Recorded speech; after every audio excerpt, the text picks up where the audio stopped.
Not everyone deserves access to you, to your mind, to your emotions, to your time.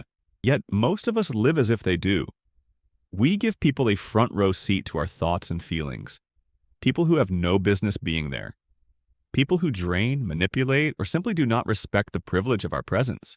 Why? Because we've been conditioned to be nice, to be available, to be liked, but at what cost? There's a reason you feel mentally exhausted after certain interactions.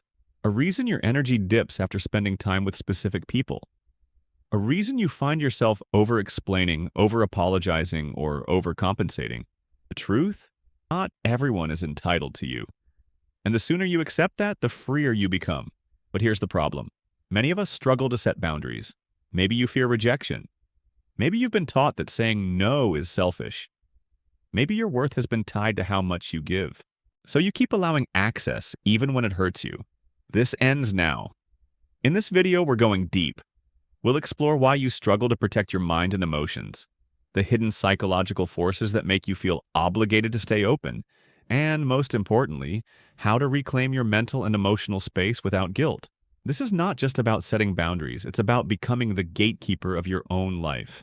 Stay with me. You need to hear this. Since ancient times, the most powerful individuals, kings, philosophers, and mystics, understood one truth. Access is a privilege, not a right. In the old world, access was sacred. Not everyone could approach a king. His throne was guarded. His presence was reserved for those who had proven their worth. Temples, too, were built with layers. Outer courts for the common, inner sanctuaries for the devoted, and the holiest chambers, reserved for the few. Why? Because access shapes influence. Who enters your space, your mind, your emotions, has the power to build or destroy you. But somewhere along the way, we forgot this wisdom. We stopped guarding the gates of our own lives. The Stoics believed that control over the mind was the key to a good life. Epictetus warned, if someone succeeds in provoking you, realize that your mind is complicit in the provocation. In other words, if someone disturbs your peace, it is because you let them in. In Eastern philosophy, the Taoists spoke of wu wei, effortless action, not reacting to every external force, but flowing with what aligns and shutting out what doesn't. The lesson: great minds, great leaders, and great souls have always understood this. Not everyone should have access to you. Fast forward to today, and things look very different. Social media gives strangers a direct line to your thoughts. Phones ensure you're always available. Work emails, text messages, endless notifications. Society demands you be open 24/7. We live in an era where access is expected, not earned. Where ignoring a message is seen as rude. Where saying no makes you the villain. But what happens when you grant unlimited access to everyone? You get drained. Your focus scatters. Your emotions become public property. The ancients would look at us and shake their heads. They understood something we have forgotten. Your energy, your mind, your emotions, these are sacred, and it's time to reclaim them. Have you ever felt drained after a conversation, even though nothing bad was said? Or found yourself overthinking a simple interaction, replaying it in your mind? That's because every interaction is an exchange of energy, and not all exchanges are equal. Some people leave you feeling lighter, inspired, at peace. Others leave you unsettled, heavy, or even resentful. This isn't random. It's because you've allowed unfiltered access to your mind and emotions. Why we struggle to set boundaries. Many of us weren't taught to protect our mental and emotional space. We were raised to be polite, accommodating, available. Think about it. As children, we were told to be nice even when we felt uncomfortable. In school, we were punished for not conforming, even if our instincts screamed against it. In relationships, we were taught that love means constant availability. In work, we're expected to respond instantly, no matter the hour. The message was clear. Other people's needs matter more than your own. So we learned to over-explain, over-apologize, and over-give. And over time, we stopped noticing how much we were leaking our own energy. Emotional leaks, where you're losing power. Not all invasions are loud. Some are silent, subtle, unnoticed, until you're exhausted. Here's where most people unknowingly give away too much access. Over-explaining. Feeling the need to justify your choices as if your life is on trial. Emotional dumping grounds, being the therapist for people who never reciprocate. Obligatory availability, always answering calls, texts, or favors, even when you don't want to. Fear of saying no, agreeing to things to keep the peace while betraying your own needs. Social media drain, allowing strangers to invade your emotional space through comments, messages, and comparisons. Each of these is a leak in your boundaries, and each time you allow it, you weaken your own sense of self. The illusion of obligation. Here's a truth that might unsettle you. You are not obligated to let everyone in. You don't owe an explanation for your choices. You don't have to be nice at the cost of your peace. You don't need to justify why you step away from someone. Yet, society has programmed us to feel guilty for doing exactly that. Why? Because people benefit from your availability. They like having instant access to your energy, your kindness, your help. But what about you if you're constantly over-explaining, over-giving, and over-available? When do you get to exist for yourself? The truth is, you can't be fully present in your own life if you're always accessible to others. Not everyone deserves access to you. Not everyone has earned the right to be in your mind, emotions, or time. The question is, are you ready to reclaim your space? Every person you allow into your mind leaves an imprint. Some bring wisdom. Others bring doubt. Some fuel your growth. Others drain you dry. And the worst part? Most of the damage happens silently. The psychological trap. Why you keep letting them in. There's a reason why setting boundaries feels so hard. Your brain is wired for social survival. From childhood, you learned that acceptance equals safety. Being liked meant being part of the group. And being part of the group meant survival. That's why rejection stings. Why saying no feels unnatural. Why cutting people off triggers guilt. Your subconscious still believes that limiting access equals danger. But in today's world, this belief is outdated. You are no longer a tribal nomad who will die if people disapprove of you. You are an individual with the right to control who has access to your life. But breaking free from this mental conditioning takes effort. How manipulators use this against you. There are people who thrive on your open access. Some do it consciously. Others do it instinctively. They use tactics like guilt tripping, making you feel bad for setting limits. I thought we were friends. Obligation loops, expecting constant emotional labor. You always help me. What changed? Unspoken contracts, assuming unlimited access. I need to vent, you always listen. Subtle shaming, making you the bad guy for pulling away. You've changed, you're so distant now. But here's the truth. Their reaction is not your responsibility. You were not born to be a 24/7 emotional service provider. You are not a public hotline for people's validation. You do not exist to manage other people's feelings, and anyone who makes you feel guilty for setting boundaries benefits from your lack of them. The energy exchange. Who deserves access? Think of your mind as a temple. Not everyone should walk inside. Think of your emotions as a bank account. Not everyone deserves withdrawals. So how do you decide who gets access?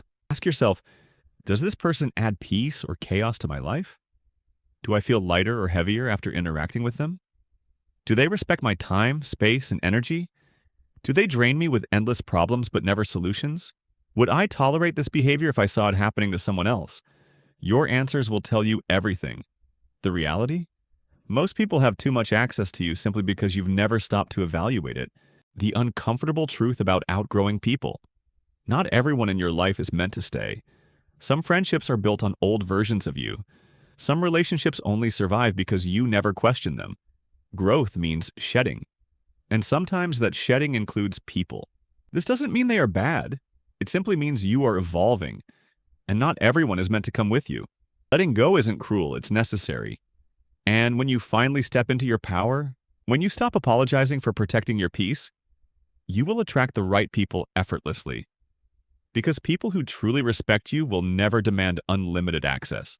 Knowing the problem isn't enough. You need a strategy to take back control, because if you don't set boundaries, the world will set them for you, and it won't be in your favor. Here's how you start reclaiming your space without guilt, without fear, and without apology.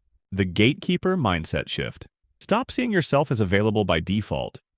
Start seeing yourself as the gatekeeper of your own life. Ask yourself before every interaction, does this person deserve access to my mind and emotions? Not everyone deserves a front row seat. Some people don't even deserve standing room. Permission is earned, not given by default. Identify your energy leaks. Grab a piece of paper.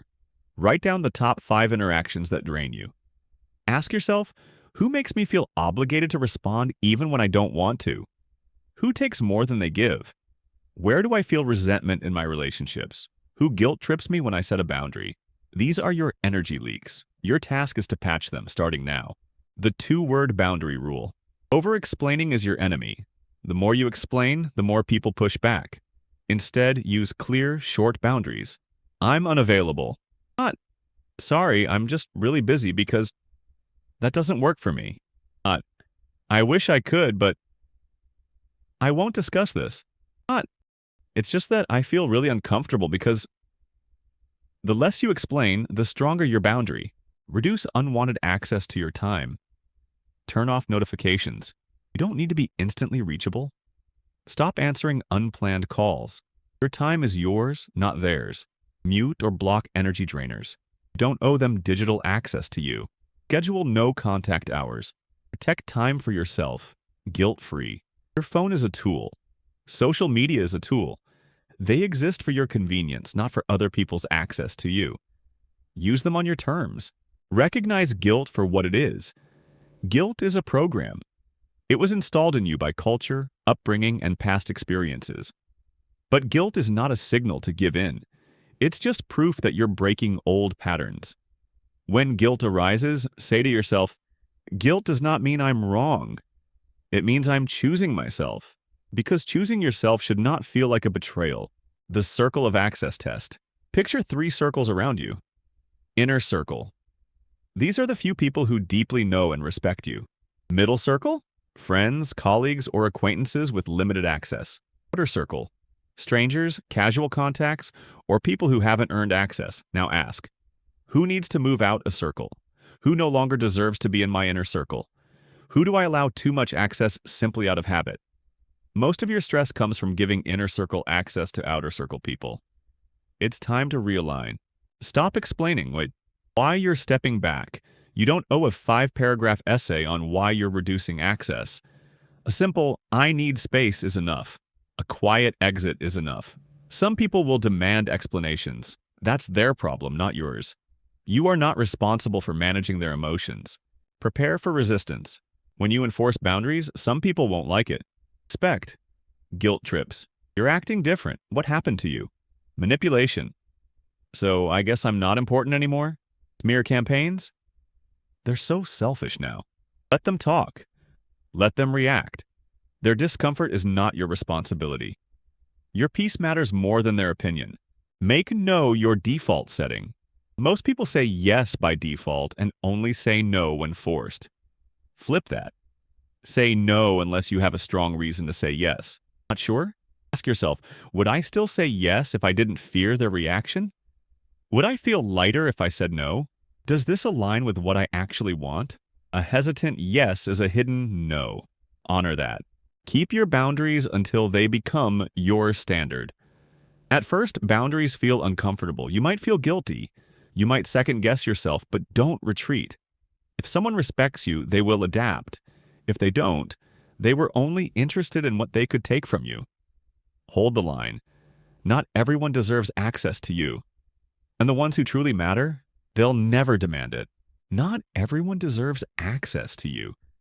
Not because you're cold. Not because you're selfish. Not because you've changed, but because your energy is sacred, because your mind is not a public space, because your emotions are not for everyone to consume. You don't owe people your time just because they ask for it. You don't owe them your attention just because they demand it. And you certainly don't owe them your inner peace just because they feel entitled to it. What happens when you enforce boundaries? At first, some people will resist. Some will guilt trip. Some will leave. Let them. Because the moment you stop being available to everyone, something powerful happens. Your mind becomes quieter. No more noise from people who drain you. Your energy returns. You stop feeling pulled in a million directions. The right people stay. The ones who respect your boundaries will remain. Your self-worth rises. You stop relying on external validation to feel whole. You become free. Free from over-explaining. Free from guilt. Free from obligation. And in that space where access is no longer given away but earned, you reclaim yourself. So here's the final question. Who in your life has access to you but shouldn't? And more importantly, are you finally ready to change that?